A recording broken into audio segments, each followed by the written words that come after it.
Monsieur le ministre, bonjour. Bonjour, Damien Garbi. Merci de nous recevoir en ce lieu, votre ministère. Nous devions nous rencontrer la semaine dernière à Marseille et puis voilà, la crise a empêché cette manifestation, ce congrès. Mais merci d'avoir accepté cette rencontre. Nos adhérents l'attendent avec impatience. Plus de 1000 connexions à ce moment même. L'ensemble des directeurs, des staffs sont présents pour vous écouter. Il ne s'est pas passé une semaine pendant toute cette période de crise où nous n'avons échangé avec vous-même, vos services, votre administration, votre cabinet. Et je tenais à vous en remercier pour votre présence et pour tout ce qui a été fait. Nous y reviendrons. La tradition de la première question, Monsieur le ministre, elle est simple. Vous êtes en charge de ce ministère depuis bientôt 9 mois, 8-9 mois. Je crois même que vous résidez dans ce ministère. Oui. Voilà, vous résidez dans ce ministère, donc 7 jours sur 7, 24 heures sur 24. Donc première question, comment allez-vous et surtout, comment tenez-vous ? Merci beaucoup. D'abord, on va faire le jeu de celui qui ne parle pas mais son masque. D'abord, très heureux de te recevoir, cher Lamine, et de recevoir l'équipe de la FHP ici au sein de ce ministère des Solidarités et de la Santé. Un ministère qui fête ses 100 ans cette année, puisqu'il a été créé sur, je dirais, les refondations d'un pays qui avait été ravagé d'une part par la Première Guerre mondiale et d'autre part par la grippe espagnole. Et oui, le ministère de la Santé est un héritier direct de la grippe espagnole. Et un siècle plus tard, nous voici face à une épidémie, une pandémie mondiale qui fait également beaucoup de ravages sur la planète. Et nous sommes ici dans cette salle alors les gens ne peuvent pas reconnaître derrière leur écran d'ordinateur, mais qui n'est autre que la salle et l'estrade sur laquelle nous donnons les conférences de presse avec Jérôme Salomon, semaine après semaine, depuis maintenant effectivement 9 mois de gestation, si je puis dire, pour aboutir à la situation actuelle. Je vais bien, merci, parfaitement conscient des enjeux sanitaires et sociaux que traverse notre pays, totalement mobilisé depuis le premier jour. C'est vrai que j'habite au 7e étage, à 50 mètres de mon bureau, ce qui fait que certains jours de confinement, je dois dépasser à peine les 200 pas par jour, ce qui n'est pas vraiment sport et santé, mais ce n'est pas ça le principal. Le principal, c'est que je peux compter sur une équipe au sein de mon ministère, au sein des administrations, dans les territoires, qui est au travail jour et nuit, semaine et week-end, sans compter ses efforts. J'ai de la chance, véritablement, et je la réalise tous les jours, de pouvoir compter sur une équipe. Ce n'est pas le travail, évidemment, d'un ministre, c'est le travail de tout un ministère. Et je ne peux pas terminer cette intro sans évidemment saluer l'action déterminante, depuis le premier jour de la crise, de l'ensemble du secteur hospitalier, de la famille hospitalière, dont l'un de ses fils chéris n'est autre que le secteur des cliniques, évidemment. Merci, Monsieur le ministre.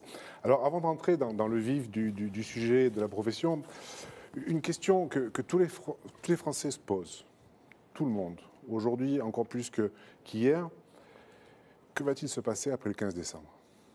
Là, c'est une question à laquelle je ne peux répondre strictement aujourd'hui, dans la mesure où nous avons d'abord un Conseil de défense et de sécurité nationale sous la présidence du Président de la République et du Premier ministre demain matin, comme toutes les semaines, où je rapporte la situation sanitaire dans le pays et fais des propositions qui sont ensuite discutées puis arbitrées. Donc je réserve les annonces qui seront probablement faites par le Premier ministre jeudi en conférence de presse avec moi, ou peut-être un autre moment. Toujours est-il que, et ça les gens qui nous regardent le savent, après une période de forte diminution de l'épidémie, nous enregistrons une stagnation, une stabilisation depuis quelques jours qui montre que nous n'avons pas terminé avec cette deuxième vague et qu'il faut rester extrêmement vigilant, quelles que soient les décisions qui seront annoncées. Je crois que les Français savent désormais à la fois la nécessité de respecter les gestes barrières, de la distanciation sociale, et qu'ils ont bien compris que les vacances de Noël ne ressembleraient pas à des vacances de Noël ordinaires. Merci, Monsieur le ministre. Alors, on va peut-être tirer les leçons de cette crise, du moins première vague, deuxième vague, et je retiendrai une chose, c'est la coopération. Voilà, vous l'avez cité dans vos propos, coopération avec l'ensemble de la famille hospitalière, du monde libéral, coopération, collaboration. Nous avons appris aussi à nous connaître un petit peu. C'est vrai parce qu'à Paris, on pensait que avec notre homologue, la FHF, la FEAP, tout se passait bien sur les territoires. Et puis on s'est reçu quelquefois quelques écarts. Et puis on a pu corriger ces écarts. Et on a pu observer que ça se passait bien cette coopération. Et surtout, vous avez introduit une notion qui m'est chère tout au long de ces semaines et ces mois. Vous avez introduit la notion d'équité. D'équité entre les secteurs, et j'y reviendrai. Mais ma première question, c'est est-ce que cette équité pourra être sanctuarisée en dehors de la période de crise? C'est-à-dire qu'il y aura une vie après. Le président de la République nous a expliqué que certainement, à partir du mois de juin, nous pourrions vivre sans masque. C'était ce qu'il a annoncé. Donc il y aura une vie forcément après. Donc est-ce que cette équité pourra demeurer? Et je prends un exemple. Vous avez introduit une grosse dotation, forte dotation de 650 millions d'euros pour l'investissement public, privé, associatif. Donc, est-ce que cette équité sera respectée? Pouvez-vous nous éclairer sur le mode de répartition? Est-ce qu'elle se fera au poids, je dirais, des secteurs? Comment cela va-t-il se passer?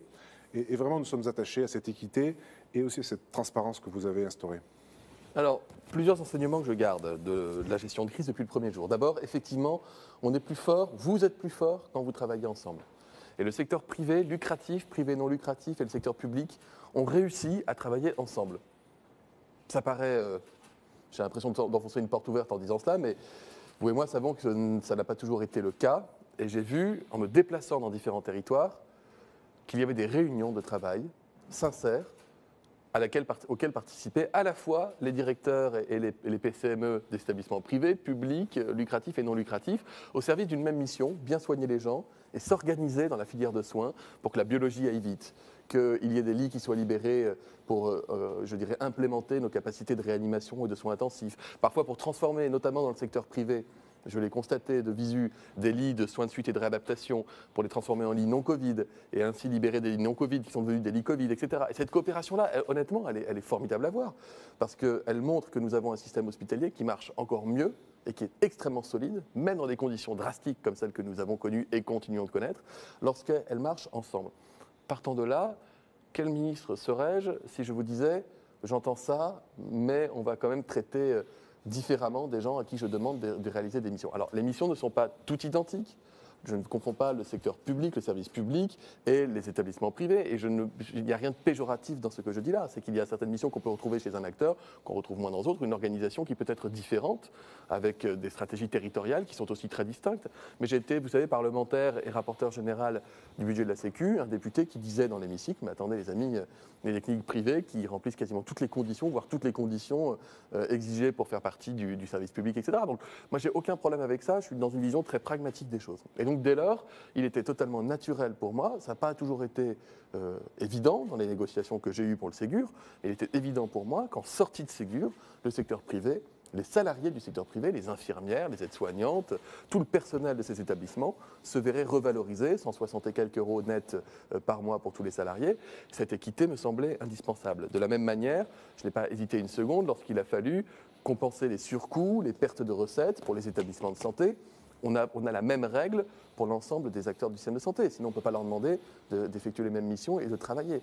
Et j'ai été un de ceux, et je reconnais que l'aide de la FHP a été importante pour remettre la vérité au cœur du débat, lorsqu'il était question de ces cliniques qui n'étaient soi-disant pas mobilisées, de ces lits de réa qui seraient restés vacants, ou des établissements qui auraient poursuivi leur activité comme si rien n'avait changé dans le pays. J'étais le premier à dire, et nous l'avons dit ensemble, cher Lamine, que non, les cliniques privées étaient pleinement mobilisées depuis le premier jour de cette crise. Donc, partant de là, encore une fois, c'est cette dynamique-là qui m'anime. Alors, sur les 650 millions d'euros, qui est important, on multiplie par plus de 4 l'investissement du quotidien qui a beaucoup plu aux établissements hospitaliers l'année dernière. J'ai souhaité le faire pour vraiment montrer qu'on amplifiait aussi la dynamique et donner plus de marge de manœuvre aux soignants dans les établissements de santé pour s'approprier, modifier, améliorer leur outil de travail. Les règles de répartition, elles obéissent aussi à un principe assez pragmatique auquel je m'astreins, qui est que je ne veux pas que ce soit dans mon bureau ou dans le bureau du directeur général de l'offre de soins, de la directrice, qu'on décide de tout. Je souhaite pouvoir donner dans les territoires, via les agences régionales de santé, qui sont nos organes déconcentrés, la capacité de discuter territoire par territoire, établissement par établissement, de quel projet doit être soutenu, etc. Ainsi, il n'y a pas de règles, donc il n'y a pas de règles excluantes, et il n'y a pas de règles à l'euro à l'euro. Il y a des endroits où vous aurez tel établissement qui aura peut-être un peu plus qu'un autre, parce que ça correspondra à un projet qui fera sens sur ce territoire. Voilà ma logique, voilà le sens dans lequel je veux continuer de mener la mission qui m'a été confiée par le Président de la République tant que je serai ministre. Merci Olivier. Vous avez abordé le Ségur et on va en parler effectivement parce que je me souviens des discussions que nous avions début juillet. Début juillet, ce n'était pas évident que le secteur privé soit inclus dans le Ségur. Il y avait des pressions de certains syndicats hospitaliers publics qui expliquaient que le privé n'avait pas bénéficié, je dirais, de cette revalorisation. Vous avez tenu bon, on a pu avoir quasiment l'équivalent que le secteur public, 160 euros, c'était très bien, versus 180. Donc merci. Merci pour avoir, je dirais, fait en sorte que nos collaborateurs ont pu être revalorisés à leur juste demande, parce que ça correspondait aussi à une demande. Il y a tout de même juste un oublié, et je ne dis pas ça parce que je suis pharmacien, mais un peu quand même. Parce que les pharmaciens ont été oubliés du Ségur dans notre branche. Les pharmaciens n'y sont pas. Il y a à peu près 1000 ou 1500 pharmaciens. Ils ont été oubliés, ils ne sont pas revalorisés. Donc je pense qu'il faudrait rectifier ce tir. C'est important qu'ils soient inclus parce qu'ils ont rendu de réels services, comme l'ensemble. L'ensemble des professionnels, ils ont rendu de réels services. Les pharmaciens salariés? Oui. Les pharmaciens salariés? Oui, de nos PUI, de nos pharmacies à usage intérieur. PUI, nos pharmaciens ont été exclus. Donc voilà, je pense qu'ils doivent avoir la reconnaissance juste de leur métier et de leur engagement qui a été sans faille pendant. Je ne fais pas d'arbitrage sur le coin d'une petite table dans cette salle, Lamine, et je connais la stratégie et l'habileté du directeur de la FHP, mais je promets de regarder la situation. Merci, ça concerne à peu près 1500 professionnels, c'est pas 10 000, c'est pas 100 000. Et également les sièges des GIE, voilà, qui ont été exclus parce qu'ils n'apparaissaient pas forcément sur la SAE, la statistique annuelle d'établissement, vous savez, ce mode de recueil des informations que l'on pensait obsolète et qui a retrouvé toute cette noblesse parce qu'il a servi pour le Ségur RH. Également, vous avez parlé des régions. Il faut faire attention au niveau des régions parce que quelquefois la péréquation n'est pas forcément identique. Je prends l'exemple pour le Ségur. Nous avons une dotation pour rémunérer à l'euro. À l'euro, bien sûr, nos collaborateurs sur septembre, octobre, novembre et décembre. 80 € le 3 premiers mois et 160 pour le mois de décembre.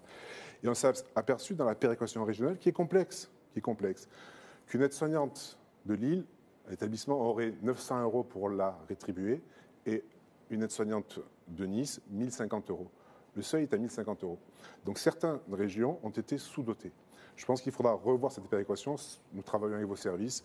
Mais c'est vrai qu'il faut faire attention parce que quelquefois, le décloisonnement induit des biais statistiques qui ont des répercussions. J'en profite, pardon, je fais une insiste pour vous féliciter pour l'accord salarial qui a été trouvé par la FHP. Je crois que la CGT a signé l'accord. Et FO. Force ouvrière, mais Force ouvrière était un des syndicats signataires dans l'accord majoritaire. Oui. Mais la CGT a signé la revalorisation salariale à la FHP, je le souligne, parce que ce n'est pas toujours évident. En tout cas, bravo pour la négociation qui a été bien menée. Oui, merci. C'est vrai que notre politique sociale de branche est efficace et puis on a su instaurer une dialogue de confiance. Voilà, on a pu, je dirais, en bénéficier et c'est bien pour tout le monde. Parce que tout de même, octroyer, et là aussi, c'est historique, des revalorisations entre 7 et 13% pour chacun de nos collaborateurs, il aurait été quand même difficile de ne pas accéder à une signature. Parce que je vous rappelle que les 10 dernières années, nous ne montions pas les salaires, nous ne pouvions pas le faire. C'est aussi mon avis, mais au niveau national, il nous a manqué 1 ou 2 syndicats. Oui, je le regrette au niveau national, mais c'est notre branche a été peut-être le terme n'est pas bon, mais a été moteur et j'en suis fier. Par contre, le souci que j'ai aujourd'hui, que nous avons aujourd'hui, c'est que ces dotations Ségur, 700 millions d'euros, là aussi, merci, c'est une somme extraordinaire. 650 millions d'investissements, 700 millions pour le social, doit être intégré au 1er mars dans les tarifs. Parce qu'on ne va pas, si vous voulez, chaque mois donner notre liste du personnel et avoir une dotation complémentaire. Donc ça va être intégré dans les tarifs. Notre famille est vaste. Médecine, chirurgie, obstétrique, soins de suite. Vous avez signalé leur extraordinaire mobilité et mobilisation, les soins de suite, et la psychiatrie. Donc comment allons-nous intégrer ces 700 millions dans les tarifs? Un rapide calcul fait état de 6 à 7% d'augmentation des tarifs. Si on rajoute l'investissement nécessaire pour continuer à progresser et à se mettre aux normes naturelles de l'évolution de nos métiers, ça fait une campagne tarifaire à 8%. Quand on a connu des campagnes tarifaires à 0,5 et 0,2%, on se dit qu'il y a un gap important. Donc, Monsieur le Ministre, comment allez-vous faire? Il y a eu un engagement qui a été pris, c'est que l'argent du Ségur relèverait du Ségur et que nous ne demanderons pas d'efforts, c'est de l'argent supplémentaire. D'ailleurs, si vous regardez, la plus belle preuve, c'est le budget de la sécurité sociale, le PLFSS, qui a été voté il y a quelques jours en lecture définitive au Parlement et qui montre bien que nous avons non seulement neutralisé les surcoûts et les pertes de recettes des établissements de santé, que nous avons neutralisé la totalité, quasiment à l'euro près, des dépenses liées au Covid et que nous avons maintenu l'objectif de 2,4% d'évolution de l'ONDAM tel qu'il nous étions engagés, tout en neutralisant, encore une fois, toutes les surdépenses liées au Ségur. Donc cet argent-là est arrivé. Donc à partir du moment où vous avez eu cette augmentation de budget, qu'on reste sur un tendanciel d'augmentation de budget, la façon de répartir, ensuite ça relève de la DGOS et de la relation contractuelle avec les fédérations, mais l'argent est là. Donc on n'est pas dans une logique d'économie, on ne vous demande pas de nous restituer l'année prochaine ce qu'on vous a donné cette année. Et encore une fois, nous venons de voter le budget l'année prochaine et tout l'argent y est. Bon, merci pour ces précisions. Effectivement, ça va nous permettre de travailler sereinement, comme nous l'avons été dès le mois de mars, lorsque vous avez introduit cette garantie de financement de notre chiffre d'affaires et de compensation de nos charges. Voilà, ça nous a permis dès le mois de mars, dès le premier jour de cette pandémie. C'était normal. L'effort qui était demandé au secteur hospitalier, au secteur privé hospitalier, est un effort hors du commun. Demander à des établissements de santé de lever le pied, d'arrêter d'opérer, de rappeler des patients pour déprogrammer des soins. L'effort qui a été demandé aux médecins libéraux, aux chirurgiens qui travaillent dans ces établissements et qui vivent de leur activité, a été un effort qui n'avait jamais été demandé auparavant, qui était nécessaire et que nous avons compensé également, s'agissant des libéraux, à travers le mécanisme d'assurance maladie. Oui. Nous l'avons compensé sans plafond. Oui. Alors, j'ai regretté un peu qu'il n'y ait pas eu d'unité sur cette compensation, que les médecins n'aient pas pu être compensés dès le début de la pandémie. Ça aurait permis d'éviter quelques tensions et peut-être des éclairages. Voilà. Il y a eu un petit retard pour les libéraux, je le regrette. Et c'était pas toujours à la hauteur, je dirais, de leurs attentes. Mais enfin, bon, je ne suis pas le président des médecins libéraux. Je peux vous garantir que le combat pour que les indemnités ne soient pas plafonnées, les discussions contractuelles avec le ministre du Budget de l'époque sur ce sujet-là et la nécessité de faire en sorte que les libéraux ne perdent pas de pouvoir d'achat, n'a pas été une discussion très simple. Donc j'entends peut-être sur le démarrage, mais je crois que l'effort financier est extrêmement conséquent. Et à nouveau, il se fait sans perte de moyens pour la santé à côté. C'est de l'argent supplémentaire de l'État. Oui, tout à fait. Nous sommes bien conscients et merci encore pour toute la séquence. On est toujours sur le volet RH, la pénurie des soignants. Voilà, la pénurie des soignants, 10% de nos effectifs sont en contrat à durée déterminée. Nous ne trouvons pas sur le marché de l'emploi les qualifications et le nombre de personnes nécessaires pour faire fonctionner nos établissements. Voilà, la formation doit être au cœur de nos priorités, au cœur de nos métiers. Comment comptez-vous, je dirais, faire en sorte que l'on puisse enfin sortir de cette difficulté qui est d'avoir du travail, des qualifications et ne pas avoir, je dirais, la possibilité d'embaucher en contrat à durée déterminée? C'est quand même assez paradoxal dans un métier ou dans un pays où nous sommes qu'un fort taux de chômage, malheureusement. Oui, alors j'ai noté avec satisfaction qu'il y a eu beaucoup de demandes d'inscription dans les écoles de soignants à la rentrée, ce qui veut dire que non seulement la crise n'a pas écœuré les vocations, mais qu'elle les a plutôt stimulées. Tant mieux, parce que nous manquons de soignants. Alors on manque de soignants pour plusieurs raisons, hein. Si je me positionne du côté infirmier, par exemple, il y a plusieurs centaines de milliers d'infirmiers diplômés qui n'exercent pas, parce que leur métier n'était plus attractif. Et notamment, il y avait la question de la perte de sens, du rôle et de la place de l'infirmier salarié dans son établissement, et puis la question de la rémunération. Quand on augmente de 200, 300, voire 400 avec les heures supplémentaires euros par mois les rémunérations d'un infirmier dans un secteur hospitalier, on redonne de l'attractivité. Quand on change les règles de gouvernance, c'est plutôt dans le secteur public, parce qu'aujourd'hui, dans le secteur privé, vous avez des règles de gouvernance qui sont beaucoup plus souples, qui sont davantage à votre main. Mais dans le secteur public, on change les règles de gouvernance, on donne davantage de place décisionnelle à chacun, eh bien, on redonne aussi du sens. Et je crois profondément que ce ne sont pas les vocations qui nous manquent. Par contre, nous avons besoin de former davantage. Et c'est pourquoi, en complément du Ségur, on a fait un effort également sans précédent. On a augmenté de 10% les capacités de formation en IFSI, c'est-à-dire 1200 places dès cette rentrée 2020 qui va se poursuivre jusqu'en 2021. On travaille en cela avec les régions et on double les capacités de formation en IFAS pour les aides-soignantes d'ici 2025. On les double, les capacités. Donc nous allons former massivement des soignants, nous avons restauré l'attractivité et nous avons participé à redonner du sens à ces métiers. Je crois que c'est une réponse qui sera efficace. En tout cas, c'était la réponse la plus urgente.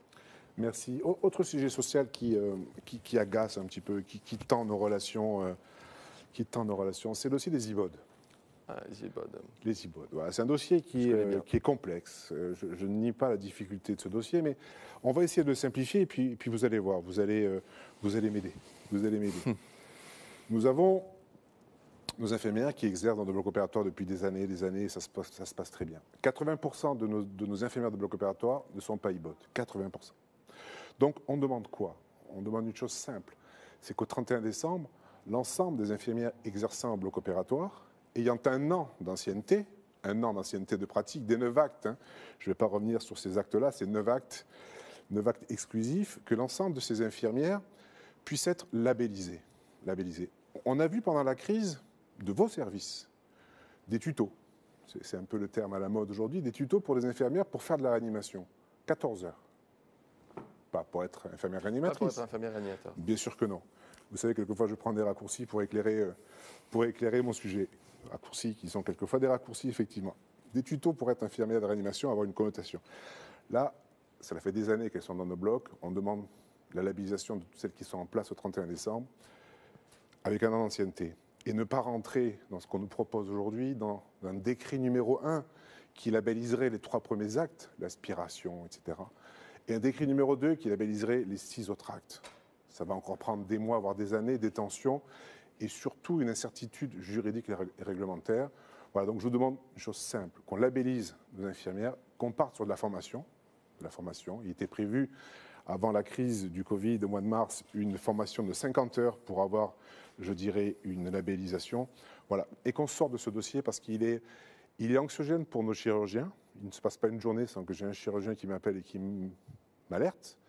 Anxiogène pour nos collaborateurs. Certaines infirmières commencent à exercer leur droit de retrait. Et puis pour nos collègues directeurs au niveau assurantiel. Donc voilà, quelle réponse pouvez-vous apporter pour apaiser ce dossier? Au mois de décembre dernier, avec Agnès Buzyn, on était arrivé aussi à un consensus, puis qui a été oublié avec la crise Covid. Voilà. Est-ce que vous pouvez nous rassurer sur ce sujet-là? Lamine Gary, le consensus sur lequel vous êtes arrivé avec ma prédécesseur et qui est le consensus sur lequel j'ai fondé, les équipes ont fondé le travail qui a continué malgré la crise Covid dans des conditions que vous imaginez difficiles, c'est le consensus qui vous a été présenté en mars dernier avec une méthodologie de travail. Vous soulignez qu'à court terme, il y a une simplification qui porte sur 3 actes avec un dispositif transitoire. C'est le décret du 28 juin 2019 qui vise à sécuriser les pratiques dans les blocs opératoires. Nous saisissons le Conseil d'État dans les prochains jours pour permettre une entrée en vigueur déjà rapide de ce nouveau dispositif. Et c'est un projet de décret qui prévoit uniquement de simplifier les modalités de délivrance des autorisations d'exercice, justement pour les infirmiers, de la manière suivante. D'abord, la condition d'1 an d'expérience en bloc opératoire du 30 juin 2019 est étendue au 31 décembre 2019. Donc on prolonge ce dispositif. Ensuite, on délivre une autorisation définitive d'exercice subordonnée au suivi par tous les candidats de la formation de 21 heures telle qu'elle est prévue par les textes. Vous avez parlé de 17 heures ou 14 heures ou 17 heures pour avoir une formation accélérée en soins réanimatoires. On parle là de 21 heures de formation. Et puis l'ouverture d'une nouvelle possibilité de dépôt des candidatures jusqu'au 31 mars 2021. Il y a un groupe de travail qui est en cours, vous y participez, qui vise à faire aboutir ce consensus sur les conditions d'éligibilité et de formation des infirmiers qui exercent en bloc opératoire. Ce qu'on veut, c'est que le dispositif soit totalement pérenne, sécurisé dès le printemps 2021, justement pour lever les doutes et incertitudes. Je les connais et je connais bien ce dossier des chirurgiens dans le secteur libéral. Et parallèlement, afin d'accompagner sur la durée l'effectivité des actes exclusifs dans les blocs et relancer l'attractivité de la carrière IBOD, la réingénierie de leur formation, portée à 24 mois pour la rentrée 2021, devrait conduire à une articulation plus simple entre le référentiel de compétences et le référentiel de formation. Voilà là où nous en sommes aujourd'hui des travaux. Nous continuons évidemment de discuter avec les uns et les autres, toutes les parties prenantes sur ce dossier. C'est pas un dossier facile. Merci. Non. Pas un dossier facile. C'est pas un dossier facile. Non. Et qui mobilise, et je comprends, beaucoup d'énergie, beaucoup d'affect aussi, à la fois de la part des infirmiers diplômés IBOD, à la fois de la part des infirmiers non diplômés IBOD, avec parfois des discussions qui peuvent être serrées sur ces sujets-là, et on peut le comprendre. Vive en tout cas. On trouve une voie de passage. Merci Monsieur le ministre. Pragmatique. Merci. On va rester sur la simplification alors. Ouais. On a obtenu pendant cette période 88 services de réanimation dérogatoires. 88, le secteur privé. Donc c'était quand même un engagement fort d'une part de nos adhérents, de nos établissements, pour participer, je dirais, à cette... Et merci pour ça. 20%, on a pris en charge 20% des patients en réanimation, vous l'avez signalé souvent. Et c'est une fierté d'avoir participé parce qu'on ne pouvait pas rester en marge, comme ça avait été le cas au départ, vous vous en souvenez, pour des questions, je dirais, de méconnaissance du secteur, dans le Grand Est notamment. On ne pouvait pas rester en marge. Donc on a pris vraiment toute la pleine part et toute la mesure, notamment en Ile-de-France. Et c'est vrai que le rôle des agences a été prépondérant. Les directeurs des ARS ont été présents, ils ont répondu présents sur chaque territoire. Et je tiens également à les en remercier. Donc 88 services de réanimation qui ont été obtenus quelquefois en 3-4 jours. 3-4 jours. Versus 10 ans. Pour ne pas être obtenu. C'est le cas. J'allais pas le dire. Vous l'avez dit, c'est parfait. Effectivement, on n'a que 60 services de réanimation autorisés en dur. Donc, vous avez pu montrer, votre administration a pu montrer que quand elle voulait, elle pouvait le faire. Donc, on souhaite vraiment s'inscrire dans cette simplification et dans cette rapidité. Lorsqu'il y a un besoin sur un territoire, que l'on n'attende pas que le schéma soit revu, qu'un nouveau PRS, qu'il y ait des concertations à n'en plus finir, et que l'on puisse, je dirais, avoir cette simplification et faire en sorte que l'on puisse avancer et que l'on soit réactif, parce que vous l'avez souligné, notre force, l'hospitalisation privée, c'est d'être réactif, d'être présent sur les territoires, mais que l'on ne soit pas bloqué par des carcans administratifs et que ce décloisonnement public-privé associatif soit vraiment le moteur, je dirais, des mois à venir en post-Covid. Donc on compte sur vous pour continuer. Oui, il y a plusieurs réflexions. Vous savez, aussi dans l'Institut Ségur, j'ai annoncé le lancement d'une mission sur l'organisation des 3 secteurs, les uns avec les autres dans les territoires. Parce que d'ailleurs, je vois émerger au Parlement, à l'occasion de la PPL de la députée Stéphanie Rist, un certain nombre de demandes qui commençaient de parlementaires qui disaient mais pourquoi est-ce qu'on ne mettrait pas le secteur privé dans les GHT, etc. Je dis, attention, il y a des stratégies qui sont des stratégies de groupe finalement, qui existent de façon autonome dans le secteur privé, antérieures au secteur public. Il y a une stratégie de regroupement à l'échelle publique. Quand je dis regroupement, ce n'est pas fusion-acquisition, c'est de coopération secteur public avec secteur public au sein de territoires de santé. Comment est-ce qu'on pense, par contre, ce sujet épineux de la décision par un agent de l'État déconcentré qu'est l'ARS, sur tout ce qui va concerner les autorisations, les financements, etc. J'entends ce sujet, cette marotte, mais quand je dis ça, ce n'est pas péjoratif, et cette inquiétude. Et donc, la voie pragmatique m'a semblé être de m'en référer à 3 directeurs d'établissement, un du public, un du privé non lucratif et un du privé lucratif. Cette mission, elle va bientôt être lancée. Là, je crois incessamment sous peu, je regarde mon cabinet. Donc très prochainement, elle va être lancée. Elle va nous permettre d'y voir plus clair pour qu'on puisse avancer sur comment est-ce qu'on vous aide à continuer dans la durée. Ça rejoint un peu la deuxième question de tout à l'heure. Comment est-ce qu'on continue dans la durée à structurer et à pousser les feux de la coopération intelligente. Qu'on n'ait plus demain à se poser la question de savoir est-ce que, tiens, dans tel territoire, il y a 2 IRM accordés, il y a 5 demandes, on va en donner une dans le privé, une dans le public. Ah oui, mais la dernière fois, c'était dans le privé, alors ça ferait sens dans le public cette fois-ci. Mais il faut qu'on arrête, il faut qu'on sorte de cette logique, en plus qui rend dingue absolument tout le monde, et dans les établissements, et dans les agences. Moi, je suis pour qu'on ait une vision. Quand on a besoin de soins, quand on a besoin de structures de soins, vous savez, ce qui a changé aussi, c'est le discours On avait quand même un discours, depuis une dizaine d'années, qui était il faut qu'on essaye de faire moins. Vous savez, le procès de l'hospitalocentrisme, l'hôpital en fait trop, le virage ambulatoire, ce n'est pas du tout antinomique. Moi, je souhaite un virage ambulatoire qui soit efficace, mais qui va prendre du temps, puisqu'on a une démographie médicale qui est encore en berne pendant quelques années, puis ça va commencer à aller mieux. Mais dans l'intervalle, nous avons bien besoin que les établissements de santé puissent aussi être des offreurs de soins à part entière. Et quand il y a une région ou un département dans lequel on a 1 heure, un mois ou 1 mois et demi de délai d'accès à l'IRM, et qu'on me dit qu'on contingente les autorisations, je trouve ça un peu dommage. Je le trouve comme citoyen, comme médecin et comme ministre. Vous libérez la carte des IRM ce soir ? Je ne libère pas la carte des IRM. Si je libérais la carte des IRM, vous ne seriez pas le dernier, Lamine, à me dire que ce n'est pas bien. Parce qu'en réalité, il faut aussi qu'on se dise des choses, hein, entre amis, c'est qu'il m'est arrivé de plaider pour des dossiers dans mon territoire pour des IRM, et parfois les premiers à demander à l'ARS de ne pas accorder l'autorisation n'étaient autres que des personnes qui disposaient déjà d'un plateau technique par ailleurs et qui voyaient là une concurrence qu'ils jugeaient peut-être dangereuse ou malsaine. Donc, c'est un mauvais film que vous décrivez, là. Ça n'existe pas, ça. Ça n'existe pas, bien sûr que ça existe, on le sait tous. Donc moi, je veux que du côté organisation des soins, on ne soit pas en train de faire un rationnement purement au quota, mais qu'on tienne compte des délais d'accès, des durées d'accès, etc. Et que de l'autre côté, côté soignant et offreur de soins, on n'ait pas la peur panique de voir l'enrichissement de l'offre de soins dans son territoire comme une mise en concurrence directe qui pourrait résonner comme une mise en péril. Où on ne peut pas être les seuls à changer de discours vis-à-vis de ça. Il faut qu'on ait une stratégie qui soit tout simplement, et encore une fois très pragmatique, décidément c'est le mot du jour, mais de se dire comment est-ce qu'on s'assure que les soins, comment est-ce qu'on s'intéresse davantage au receveur de soins qu'est l'usager, qu'à la structure d'offre de soins. Moi, ce qui m'intéresse, c'est qu'on ne réforme pas l'école, c'est très important de s'occuper des enseignants, mais on ne réforme pas un programme scolaire pour les enseignants, on réforme un programme scolaire pour que les élèves apprennent bien. On réforme le système de santé pour que les patients soient soignés. Et pour être bien soignés, les patients ils ont besoin d'avoir des médecins heureux, des soignants heureux, en nombre et une organisation territoriale efficace. À partir de là, on peut tout envisager. Sur les GHT, vous savez que depuis le début, je suis favorable à cette création des GHT, parce que c'était le pendant un petit peu de notre organisation, mais il ne faut pas qu'il y ait une dérive. On a vu la première dérive lorsqu'il y a eu la dispensation des masques, à l'époque au mois de mars, qui était passé par les GHT, ça n'a pas fonctionné. Donc il faut aussi s'appuyer sur l'ensemble des acteurs et pas forcément sur les GHT, et également sur les autorisations. Les autorisations, il ne faut pas qu'une autorisation soit donnée à un GHT, une autorisation d'équipement lourd, de réanimation ou de médecine ou de chirurgie, et que ça reste sur un site et non pas sur un GHT, parce que là, il y aurait une concurrence qui serait déloyale par rapport à nos établissements, qui ne sont pas tous organisés en groupe et qui ne sont pas tous organisés en GHT privé. Il y a encore beaucoup d'établissements qui sont indépendants et isolés sur les secteurs. Donc, il ne faut pas les oublier. Il ne faut pas qu'il y ait ce poids, je dirais, cette différence de poids entre les deux secteurs. Juste un point là-dessus, je suis allé visiter plusieurs établissements privés, parfois avec presse, parfois sans. Rien qu'au cours des 2 derniers mois, je suis allé à la clinique d'Antony et je suis allé à la clinique de Draguignan. Non, c'était à l'hôpital de Draguignan, je ne sais plus. C'était un hôpital public pour le coup à Draguignan. Mais j'ai fait d'autres cliniques, je sais, peu importe. Vous avez été à Grenoble Je aussi bouge beaucoup à Grenoble, ça je ne peux pas l'oublier, la clinique des Cèdres à Grenoble, la belle clinique des Cèdres. Oui. Donc je vais voir les établissements privés sans aucune arrière-pensée, autre qu'aller voir des soignants, des gens qui soignent et qui s'organisent pour cela.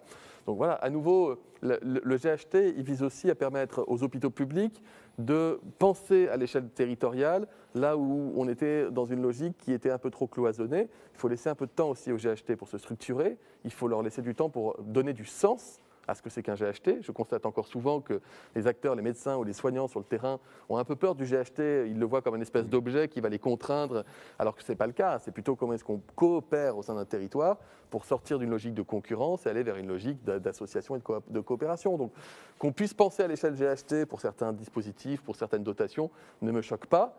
Par contre, ce serait une faute que de ne penser qu'à l'échelle du GHT et pas à l'échelle établissement, parce que les gens sur place, ils veulent qu'on s'occupe de leur établissement de santé au sein d'un GHT. Et ça, je ne le perds pas de vue. Et nos concitoyens veulent être soignés, quel que soit le secteur public, privé ou associatif. Alors, un mot sur les réformes, Monsieur le Ministre. Soins de suite et psychiatrie, je sais que vous êtes attaché à ces réformes. On s'était vu il y a quelques semaines et vous m'aviez dit tout le bien que vous pensiez de cette réforme, bien que je partage, parce qu'il permettra de rééquilibrer certaines inégalités sur le territoire et même inégalités entre nous. Donc je partage l'objectif. Vous avez accédé à notre demande qui était de reporter la réforme au 1er janvier, parce que cette réforme au 1er janvier n'était pas la bonne mesure, c'est-à-dire qu'elle nous faisait passer, je vais schématiser, en dotation globale, en budget global. Nous sommes fermement attachés à la tarification de l'activité, que ce soit le prix de journée, que ce soit les GHS, et nous ne pouvions pas accepter qu'en soins de suite et en psychiatrie, nous ayons nos budgets figés. Donc ça a été reporté et ça permettra, l'année prochaine, de mettre en place cette réforme que nous demandons, que nous souhaitons. Vous m'avez expliqué que 80% de mes adhérents de psychiatrie seraient gagnants. Et vous m'avez même dit, avec humour, je ne comprends pas pourquoi tu t'opposes à cette réforme alors que 80% des adhérents seront gagnants. C'est moins de pourcents que ce que tu as fait aux élections de la FHP, mais c'est quand même beaucoup. Oui, c'est beaucoup. Et donc, pouvez-vous me le confirmer ? Et également pour les établissements de soins de suite. Et je salue les présidents des syndicats de spécialité. Vous savez que la fédération est une grande famille. Je suis le président de tous, mais il y a des syndicats de spécialité. Frédéric Sanguignol en soins de suite, Marc Lédé en psychiatrie, Ségolène Benamou en MCO. Donc voilà, je les salue et je salue également Vincent Lacombe qui est président de la FHP1. C'est une grande famille. Et Denis Franck qui est aussi de la cancérologie. C'est une grande famille, on est tous ensemble, tous unis. Donc je dois aussi les rassurer. C'est mon rôle de les rassurer et de les inciter parce qu'ils sont inquiets parce qu'il n'y a pas d'étude d'impact. On ne sait pas où on va. Donc une réforme tarifaire, il ne faut pas se voiler la face, avec une dotation populationnelle. Il y a également une réforme d'urgence pour laquelle on a eu des simulations et ça nous a rassurés. Pouvez-vous nous rassurer sur le fait que nous serons gagnants 80%? Vous m'avez dit lorsqu'on s'était rencontrés. Vous étiez motivé par cette réforme, vous l'êtes toujours, je crois. Mais je reconnais l'habileté du directeur général de la FHP qui, l'air de rien, voudrait faire passer le recul dans l'application de la réforme comme un recul sur le fond. Hélas, Aline Garbi, ce n'est pas un recul sur le fond. Cette réforme, je la souhaite. Et cette réforme, elle se fera. Et le recul n'est pas un recul sur le fond, mais sur la forme. Et je l'ai fait à la demande des ARS, figurez-vous, qui m'ont dit, avec tous les dossiers qu'on a apportés en ce moment, avec la crise sanitaire, l'organisation de la réponse sanitaire dans les territoires, mettre en place une réforme tarifaire de cette ampleur-là dans la période ne serait pas raisonnable. Je l'ai entendu tout de suite et je leur ai dit, dont acte, nous repoussons la réforme d'1 an. Ça ne veut pas dire que nous refaisons et que nous rebattons les cartes. Par contre, 1 an, cher Lamine Garbi, 1 an ça passe vite, mais 1 an ça va vous donner le temps de participer activement aux modélisations et aux simulations que vous appelez de vos voeux, parce que comme je vous l'avais aussi dit, mais ça vous avez oublié de le préciser, mais moi je suis tout aussi cash, je peux dire les choses, pour pouvoir donner des simulations, faudrait-il encore qu'on ait des remontées de données. Donc on a un peu boudé, monsieur le ministre. On a un peu boudé. Vous avez désormais 1 an pour arrêter de bouder et de participer au travail qui est préparatoire à un travail de simulation et de modélisation, parce que sans données, il n'y a pas de modèle. Et donc, vous aurez beau jeu dans 1 an de nous dire, on n'a toujours pas de simulation, et moi de vous dire, on n'a pas de données. Maintenant, c'est dit publiquement, et on va pouvoir avancer. Mais je redis ce que j'ai dit, l'engagement a été pris, c'est 80% d'établissements qui sont gagnants, et une stabilisation, sécurisation des budgets sur au moins 3 ou 4 ans, avec la mise en place de la réforme. Donc, il n'y a pas d'inquiétude. il n'y a pas d'inquiétude à avoir. Et je conteste le procès en immobilisme tarifaire que procurait cette réforme. C'est une réforme qui est dynamique, mais qui crée à la fois de l'équité entre le secteur public et le secteur privé, et qui permet de vous projeter dans le financement du SSR et de la psychiatrie de demain. J'y suis donc attaché. Oui, on l'avait saisi. Mais en tout cas, merci. Fois, je comprends. Merci. On est tous des saint Thomas, on croit pas Ouais. sans avoir vu. On verra ensemble et vous pourrez rendre compte à vos mandants avant la mise en place de la réforme. Oui. Et chacun pourra voir qu'en réalité, cette réforme ne doit pas leur faire peur. Oui, merci, parce que c'est vrai que ce qui nous avait vraiment choqué, c'était cette période, je dirais, transitoire où on avait un budget figé. Non pas la réforme n'est pas figée, on le sait, elle n'est pas figée, mais c'était cette période transitoire. Et on sait que le transitoire en France, quelquefois, dure des années. Voilà, dure des années, parce que quelquefois, on n'a pas forcément le temps de modifier. Donc voilà, vous avez accédé à nos demandes et à nos craintes, et merci une nouvelle fois. On va rester sur le financement et la tarification. Et voilà, je vous remercie une nouvelle fois pour la garantie de financement. Ça a été important, on l'a dit tout à l'heure, dès le mois de mars, vous avez répondu présent. Vous avez répondu présent sur la prime Covid des soignants, avec l'équité sur l'ensemble des territoires, donc merci. Vous avez répondu présent sur les surcoûts Covid aussi, parce que ce n'était pas évident non plus. On a participé, on l'a fait, je dirais, sur nos fonds propres, et puis vous avez tenu compte de nos dépenses, et ces surcoûts Covid ont été compensés. La part AMC a été mise en place dès le mois de mars, la part AMO récemment aussi, donc merci. On a fait l'ensemble de la part tarification. L'article 8, qui tient compte des situations exceptionnelles, est en cours d'étude, donc merci aussi pour ces études de cas particuliers. Et comme je dis toujours, on va devoir rendre des comptes. Parce que vous avez donné des financements, vous avez donné les moyens, et au mois de mars, au mois d'avril, il y a une clause de revoyure. Il y a une mission IGAS d'ailleurs qui a été... IGAS-IGF, qui rentre en conclusion à la fin du mois de janvier. Oui, ça peut être court, mais on sera là. On répondra et on les recevra. Donc on devra rendre des comptes, comme sur le Ségur. Comme je dis toujours, le Ségur, c'est on reçoit 1 euro, on rétribue 1 euro, nos collaborateurs, on se sert un petit peu, même si le terme n'est pas forcément élégant, de boîte aux lettres pour ces financements. Donc on devra rendre des comptes. Donc comment envisagez-vous la finalisation? Ce sera mars, ce sera avril, et j'en viens à ma seconde question qui est liée. Est-ce que cette garantie de financement, vous pensez l'étendre après le 31 décembre, c'est-à-dire au mois de janvier 2021? Vu les conditions sanitaires du pays, souhaitez-vous stabiliser un dispositif hospitalier, du moins privé, parce que le public est déjà en dotation? Voilà. Quelle est votre vision, quelle est votre position donc, nous allons rendre des comptes, donc au mois de mars, au mois d'avril, et est-ce que nous serons encore en garantie de financement au 1er janvier? D'abord, je vous confirme que nous avons effectivement souhaité qu'il y ait prise en compte de la totalité des surcoûts et des pertes de recettes pour les établissements, privés comme publics, et que la mission IGAS-IGF s'intéressera au cas des établissements privés comme publics et rendra, oui, ses conclusions à la fin du mois de janvier. Je souhaite qu'on aille vite sur cette question et qu'on sécurise tous les dispositifs. Nous prolongerons sur le premier trimestre 2021 les mesures de garantie de financement. J'espère que nous n'aurons pas besoin d'aller au-delà, évidemment, parce que ce ne serait pas un bon signe si nous avions besoin d'anticiper des pertes de recettes liées à des programmations au-delà du printemps 2021. Mais donc, nous avons même prolongé sur l'ensemble du premier semestre 2021 ces dispositifs si nécessaire. D'accord. Merci pour cette précision. Et je pense que ça rassure nos adhérents. Donc peut-être qu'il faudra voir si la campagne tarifaire ou l'intégration sera décalée d'autant. Nous verrons ça avec vos services. On arrive à une période heureuse, qui est la période de Noël. Et je suis dans les tarifs, alors voilà, ce ne sera pas un cadeau, mais il y a une sous-exécution de notre activité par rapport à l'ONDAM, sous-exécution de 120 millions d'euros pour notre secteur, 500 pour le public. Le public a déjà eu une rétrocession de 250 millions. Ces 120 millions seront dans le cadre, je dirais, de l'accord de pluriannualité. Et c'est vrai que cet accord, merci également de l'avoir maintenu, parce que ce n'était pas évident quand il y a un changement de ministre. Ce que fait le ministre précédent, le ministre suivant n'est pas tenu de le faire, dans la mesure où ce n'est pas un règlement ou une loi. C'était un accord, je dirais, entre fédération et votre ministère. Vous l'avez maintenu. Et donc, cette sous-exécution, 120 millions, sera reversée à quelle période? Pour répondre à votre question aussi de manière très pratique et rapide, il est prévu un versement d'une première partie de la sous-exécution au cours de la 3e circulaire, donc c'est le premier trimestre 2021, et le reliquat en fonction des dynamiques constatées au cours de la 4e circulaire budgétaire. D'accord. Bon, c'est précis. Il vaut mieux? Oui, c'est précis et merci. Autre sujet, non pas de financement, mais ça en fait partie, c'est le financement à la qualité. J'y suis fermement attaché. Vous savez que je suis, avec d'autres, un ardent défenseur de la HAS, de la certification, je dirais, de tout ce process qui est logique, hein. On est rémunéré pour un soin, mais ceux qui sont, je dirais, peut-être en avance sur la qualité des soins, en avance, c'est normal qu'ils aient une discrimination ou une discrimination positive sur une tarification. C'est la logique, je dirais, de la saine concurrence et de la saine émulation. Voilà, je pense que c'est un bon chemin. 2020, l'IFAC a été stabilisé. On est parti sur les mêmes montants que 2019, avec 50% sur le scoring de 2019 et 50% sur les scorings.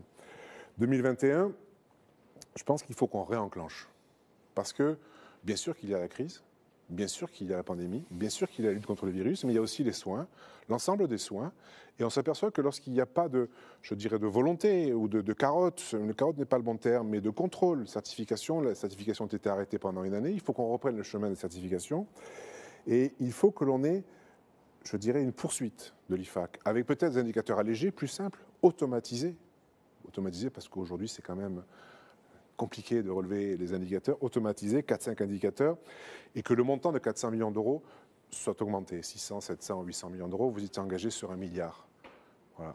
Donc je pense qu'il faut continuer ce chemin vertueux de la qualité et faire en sorte que l'on puisse être rétribué pour partie selon ses mérites qualitatifs, et ça encourage. Donc quelle est votre position aujourd'hui? Votre vision, je la connais bien sûr, mais quelle est votre position? Ma position et ma vision, elle n'a pas changé. J'avais voté des deux mains l'amendement parlementaire ou gouvernemental à l'époque du budget de la sécurité sociale. J'étais rapporteur général, c'était peut-être il y a 3 ans, pour déployer, pousser les feux du financement à la qualité, et d'IFAC notamment, et monter en puissance. Bien, vous avez souligné un point important, c'est les indicateurs, la nature des indicateurs. Moi, je ne veux pas d'indicateurs qui nécessitent des équivalents temps plein pour aller fouiller dans les dossiers, chercher les données patients, les données biologiques, etc. En plus, on a un retard qui est important. Ça occasionne un retard moyen de 18 mois entre le moment où on change une pratique et le moment où on peut la récompenser par un versement d'une qualité restaurée ou renforcée.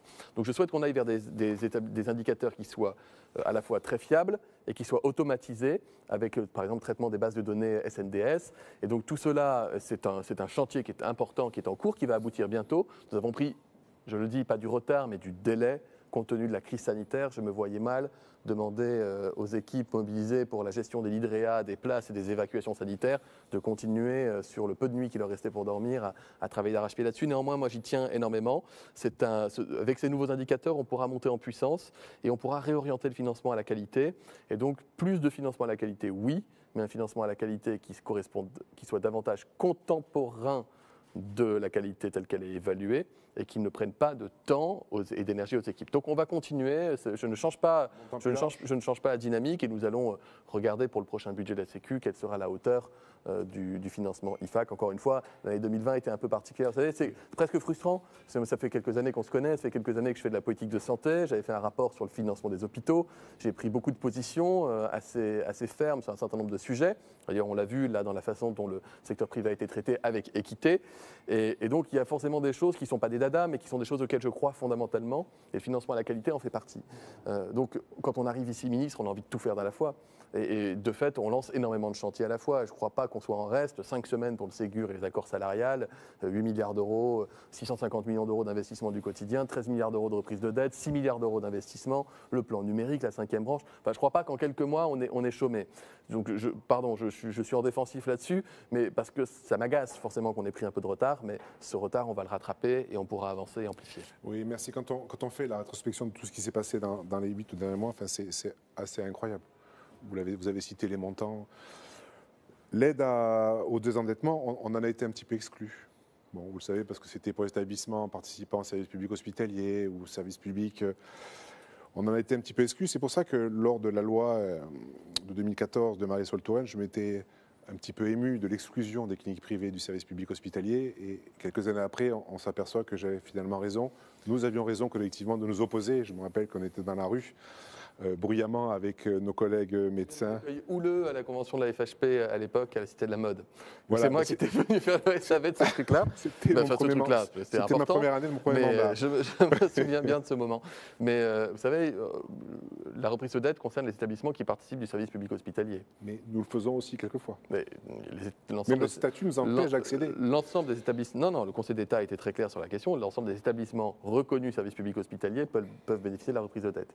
Après, le secteur privé, c'est tout simplement pas légal, puisqu'il y a le droit de la concurrence qui fait que l'État ne peut pas aller reprendre de la dette d'un établissement privé, sauf s'il répond aux critères des secteurs publics. C'est aussi simple que ça. C'est-à-dire que quand bien même je taperai du poing sur la table en disant reprenez, je ne suis pas habilité à le faire. Ce qui ne nous empêche pas, par contre, d'aider les établissements privés dans le cadre de l'investissement Ségur, les 6 milliards d'euros, c'est quand même pas rien, avec encore une fois le volet numérique, le volet humain, le volet matériel, et tout cela pourra bénéficier à l'ensemble du parc hospitalier.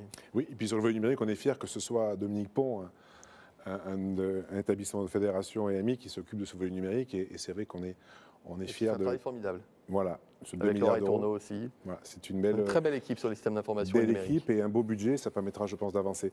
Un sujet, avant de conclure, Monsieur le Ministre, qui vous occupe. Vendredi, nous étions en visio ensemble avec les fédérations, c'est la vaccination. La vaccination, j'ai mis à votre... Je dirais, j'ai proposé que l'ensemble des établissements, quelle que soit leur activité de médecine, chirurgie, soins de suite, psychiatrie, puissent participer lorsque vous le jugerez nécessaire. Lorsque vous le jugerez nécessaire, dans une organisation qui est, on l'a bien compris, très précise, très méticuleuse, par phase, par palier. Donc lorsque vous le jugerez nécessaire, nous serons là. Nous serons là pour aider à vacciner, soit dans le service d'urgence, soit dans le service de soins de suite ou de psychiatrie. Voilà. Il y a des médecins dans tous les établissements. On pourra participer et je mets à disposition l'ensemble des 1000 cliniques dans votre schéma d'organisation que, bien sûr, je ne souhaite absolument pas perturber parce qu'il faut qu'il y ait de la rigueur, de la méthode et de l'ordre. On le voit. On devra faire face à cette campagne qui arrive d'anti-vaccination, voilà, qu'il faudra gérer. Mais la fédération est à vos côtés sur ce sujet-là parce qu'on est partie prenante depuis le début. Merci beaucoup pour cette offre de service. Évidemment, vous l'avez vu, j'ai fait un choix qui est très clair dès le début, c'est de dire qu'il n'y aura pas de campagne de vaccination sans que les premières lignes soient en première ligne.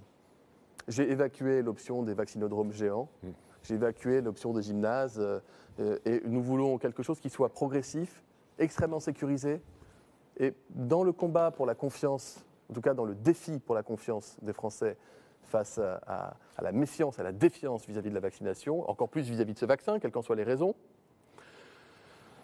Je considère que les personnes les plus à même sont les médecins.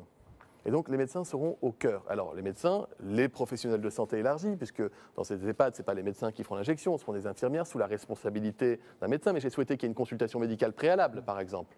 Qu'on vérifie médicalement l'absence de contre-indication, qu'on peut vacciner la personne, qu'on recueille le consentement, qu'on fasse ça dans les règles de l'art.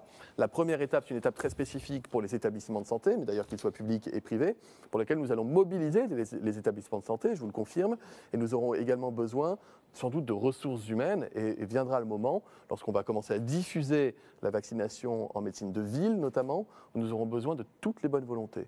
Donc moi, je veux dire, on a un schéma national d'organisation, et ensuite, on va avoir une territorialité dans l'application des choses pour faire en sorte que le bon vaccin arrive au bon moment pour le bon patient. Le premier vaccin n'est pas simple, moins 80 degrés, 5 jours de conservation une fois qu'on l'a décongelé, 12 heures de transport maximum, 3 sites de stockage à la chaîne avant de pouvoir vacciner. C'est un défi logistique absolument immense, absolument immense. Et donc, nous avons besoin d'être extrêmement structurés et organisés, surtout vu les délais qui sont les nôtres, mais on va y arriver. On s'est déjà équipé, certains d'entre nous, de ces frigos en moins 80. On les a déjà en commande, donc on sera prêt. Avant de vous laisser conclure, Monsieur le Ministre, j'aimerais vous remercier pour cette séquence parce que elle a permis, et c'est important pour le représentant que je suis, le président de la Fédération, elle a permis auprès de nos concitoyens, c'est vrai qu'on a eu un accès à des plateaux télé, des plateaux radio sur la complémentarité, sur le rôle du privé. Elle leur a permis, cette crise, malheureusement, je dirais, mais heureusement pour la Fédération, elle leur a permis de mettre en avant la qualité et l'excellence de notre établissement. Et c'est vrai que dans la tête de nos concitoyens, je pense que beaucoup de Français ont été surpris de l'engagement du privé. Et je tiens à vous remercier pour les encouragements que vous avez manifestés, économiques évidemment, mais pendant cette crise, je l'ai dit à plusieurs reprises, vous avez toujours répondu présent. On s'échange des SMS régulièrement. Il y a des points d'accord, des points de désaccord. Ça fait partie, je dirais, de la saine discussion qui reste entre nous. Tous nos points restent entre nous. Et il n'y a jamais eu, je dirais, autre chose que de la bienveillance. Vous pour notre secteur et nous pour vous remercier pour tout ce que vous avez fait pour la fédération et la profession et nos concitoyens. Donc voilà, c'était un témoignage que je voulais aussi vous dire, parce qu'on n'a pas souvent l'occasion, même si on se voit régulièrement, mais devant ces caméras, devant le net et devant tous mes adhérents, ça va être repris, donc c'est important. Et vous dire que s'il y a une troisième vague, peu importe, mais nous serons là. Et nous continuerons à l'être, parce que le service au public, c'est pour nous l'essence même de la profession. Et c'est pour ça que je tiens vraiment à la notion de service public. Et comme nous avons la chance d'avoir la totalité de la profession, parce que comme il n'y a pas eu de congrès, si vous voulez, il y a aussi un syndrome de manque. Et donc j'ai la totalité de la profession, 87% des votants, donc là il y a 87% des adhérents qui sont connectés devant leur écran. Quel message pouvez-vous leur adresser, nous adresser ? Alors, je ne sais pas quelle caméra je regarde, parce que si je m'adresse directement aux gens qui nous écoutent, qui nous regardent, je voulais vous passer un message. D'abord, je suis très sensible aux mots que vous avez eus à mon égard. Vous savez, c'est une très grande émotion quand on est professionnel de santé, qu'on aime profondément la santé publique et qu'on aime son pays, que de se voir confier une mission comme celle-ci. Déjà, c'est une mission qui est extraordinaire, d'être ministre en charge de la santé et des solidarités dans un pays comme la France, mais le faire dans un moment aussi particulier de l'histoire collective de notre pays m'oblige. Véritablement. Et pour répondre à votre première question, c'est ça qui fait tenir. Dans un contexte qui n'est pas facile et forcément fatigant, c'est ça qui fait tenir. C'est le sens de la mission. Et je crois que le sens de la mission, c'est aussi ce qui fait tenir les acteurs de soins, qu'ils soient administratifs, qu'ils soient médecins, soignants, ou toute autre profession d'ailleurs qui fait que l'hôpital est l'hôpital, que la clinique est la clinique, avec un grand H, j'englobe. C'est ce sens de la mission, c'est ce sens de la mission profond. Et tout le monde a été à la hauteur dans cette crise. Et moi, je me suis à chaque fois porté en faux, à chaque fois qu'on a fait des attaques contre un secteur, contre des établissements, que ces attaques n'étaient pas justifiées. Je suis allé jusqu'à me séparer d'un directeur général d'agence régionale de santé dans des conditions sur lesquelles je ne reviens pas. J'ai nommé un directeur général d'agence régionale de santé qui a fait une partie de son activité professionnelle dans le secteur privé, au sein de groupes de cliniques. Qu'est-ce que je n'ai pas entendu d'avoir osé faire cela, mais je le revendique comme tel, parce que nous avons tous, quel que soit notre secteur d'activité, notre façon d'exercer, quelque part une vocation que nous avons en commun. Nous sommes au service des patients de notre pays, des usagers, et nous avons envie de bien faire nos missions. Donc moi, que tout le monde se sente fier du rôle qu'il a pu tenir et qu'il continue de tenir dans la gestion de crise, c'est le plus bel des récompenses. Et je le dis en sincérité. Et notre rôle, pouvoir public, c'est de faire en sorte que vous ne manquiez de rien, ou que quand vous manquez de quelque chose, eh bien qu'on vous demande de l'accepter, de l'entendre, et qu'à côté de ça, on soit à vos côtés pour compenser. J'ai fait évidemment allusion à cette compensation des surcoûts et pertes de recettes. Quand on n'a pas assez de matériel de protection pour des libéraux, quand on n'a pas assez de salles, de lits de réanimation et qu'on est obligé de transformer des blocs opératoires, eh bien, je n'ai entendu aucune contestation.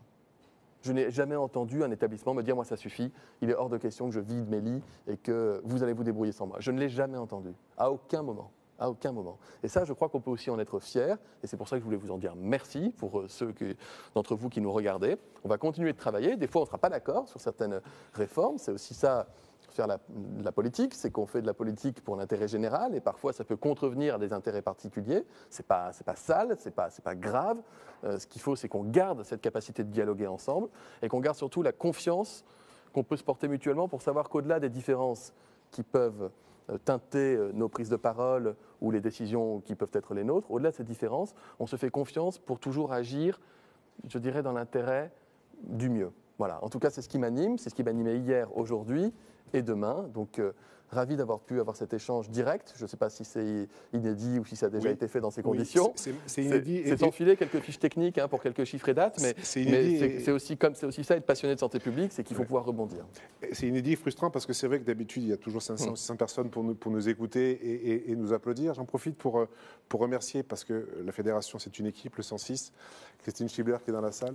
Merci Christine pour l'engagement que tu as mené avec toute ton équipe. Et j'en profite pour saluer Benjamin Azogui, directeur de la communication, qui va partir vers d'autres cieux, la NAP, donc il restera dans la famille de la santé. Belle structure aussi, la NAP. Belle structure.